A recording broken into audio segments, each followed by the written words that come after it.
हात उठाऊ यतिसम्म मैले भने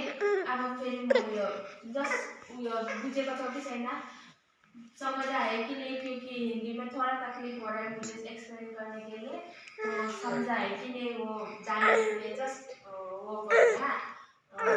राइट बुझ्दैछ उयो के अरे बाइबल सर्वे भनेको के अरे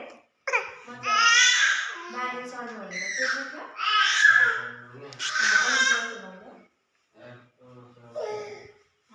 उठेर भन्नु अनि तिम्रो आवाज पुरा गुन्जिन्छ बसेर भने हामी यहीँ हराइजान्छ उठेर भन्नु टेन्सन भयो के को त्यो बाइबल सर्वे भनेको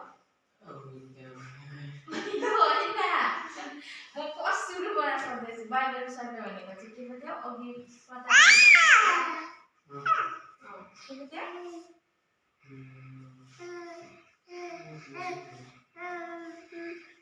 बिर्स्यो बाइबल सर्वे भनेको चाहिँ कुन टाइममा लेखेको थियो कसले लेखेको थियो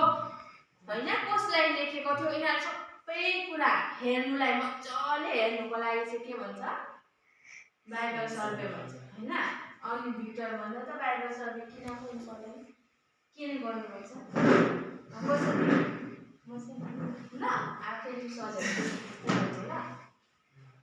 किन गर्नुपर्छ बेसी स्पिड भयो भन्नु ल म बिस्तारै भन्छु किन गर्नुपर्छ